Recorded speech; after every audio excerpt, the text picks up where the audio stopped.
scrutiny of the alleged references to Muhammad in the Bible as a prophet, they absolutely have no relation to the prophet of Muhammad, nor prophesy his coming. Muhammad is not mentioned in the Old Testament.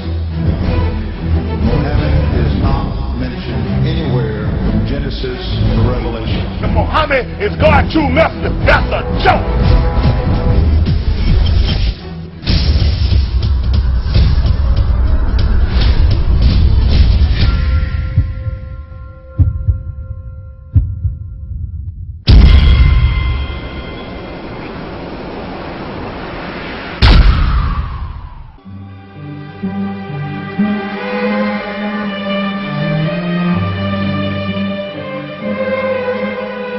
Lo, we inspire thee as we inspired Noah and the prophets after him, as we inspired Abraham and Ishmael and Isaac and Jacob and the tribes, and Jesus and Job and Jonah and Aaron and Solomon, and as we imparted unto David the Psalms.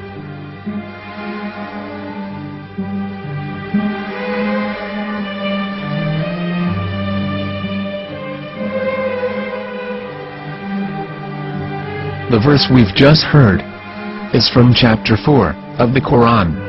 In the verse, God is affirming to humanity that Muhammad is indeed the recipient of a divine guidance, just as Noah, Abraham, and the rest of the prophets.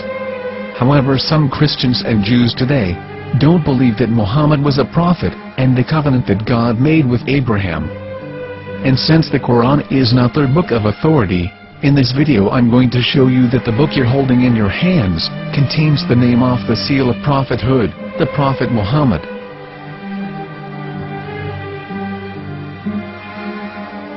As known, the Old Testament was preserved in the Hebrew language.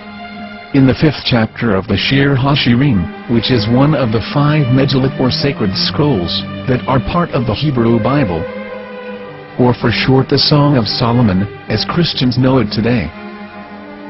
That chapter is discussing someone. Jews will say it is discussing Solomon, while Christians will say it is discussing Jesus. Considering this is the Songs of Solomon, it would seem logical that it is discussing Solomon. The verses, describing this mystery man, have the narrator's speech conjugated in the feminine, meaning it is a woman who is describing this man. So it is possible that it is one of Solomon's wives discussing her husband Solomon. However, Christians assert that Jesus is being discussed, and that the chapter is describing a man who was not yet alive at that point. A prophecy.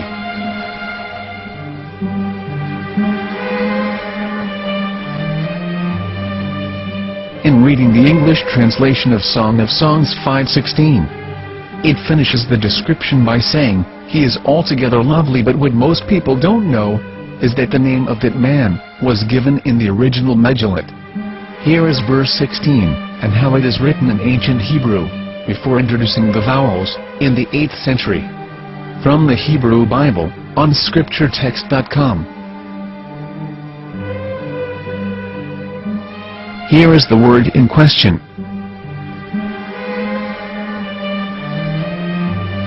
This word is made of 4 letters. Mem, Het, Mem, Dalet. Now when reading the word as it is written in its original form, with no vowels, it can be read as Muhammad, which is the name of the Muslim prophet, or as Mamad with no A after the H.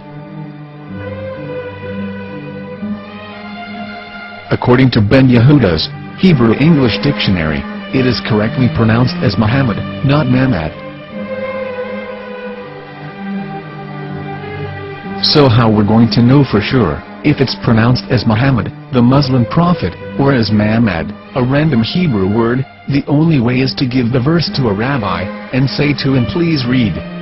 Here is the Song of Songs 5:16, and how it is read by a rabbi from a Hebrew Jewish site. Please notice, the im in Hebrew is a plural of respect. חיכו ממתקים וחולו מחמדים, זה דודי וזרעי בנות ירושלים. חיכו ממתקים וכולו מחמד, מחמד, מחמד, מחמד, מחמד, מחמד דין. זה דודי וזה רעי בנות ירושלים.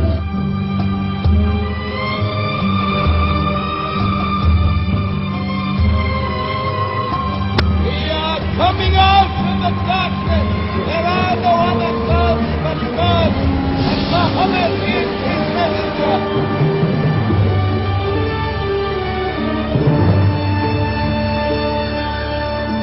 Let the world hear. חיכו ממתקים וכולו מחמד דין. זה דודי וזה רעי בנות ירושלים. חיכו ממתקים וכולו מחמד, מחמד, מחמד, מחמד, מחמד, מחמד דין. זה דודי וזה רעי בנות ירושלים.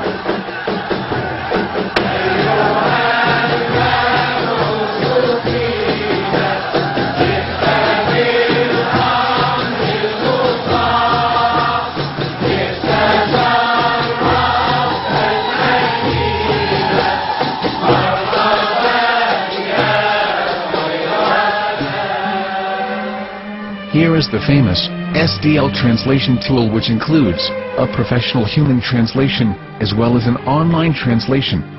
We're going to copy our Hebrew word of the Song of Songs directly from the Jewish site. It's the same site where you can hear the rabbi reading the verse in Hebrew. All links are in the description, so we're going to copy the word and paste it and ask, please translate. Are they going to translate the meaning of the name of that person? As the Bible translators did.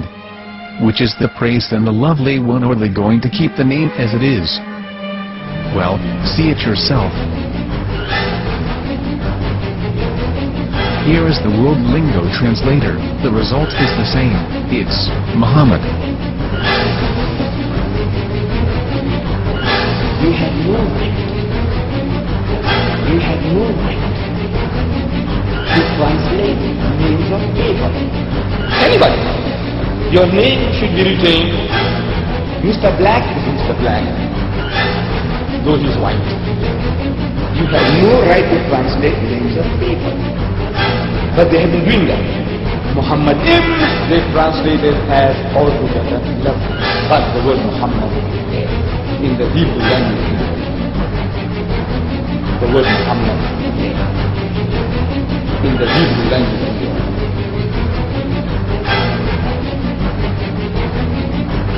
I will tell you a story from my own personal experience. Years ago, I used to spend every Sunday afternoon in a place called Speaker's Corner. And in my years down there, I got to know a Jewish rabbi.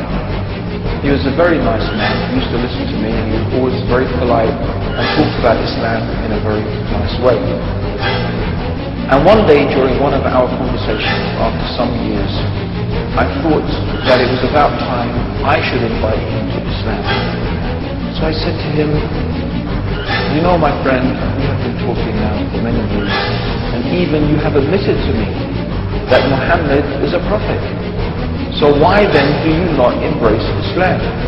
He said to me, we Jews, we never change our religion. I said, but half of the rabbis of Medina became Muslim.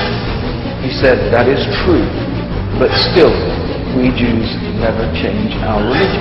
I thought, what can I say to him? He looked at me and said, listen to me, my friend. God sent to us a prophet Moses, and we didn't even listen to him. Do you think we're going to listen to another prophet after him? From another tribe?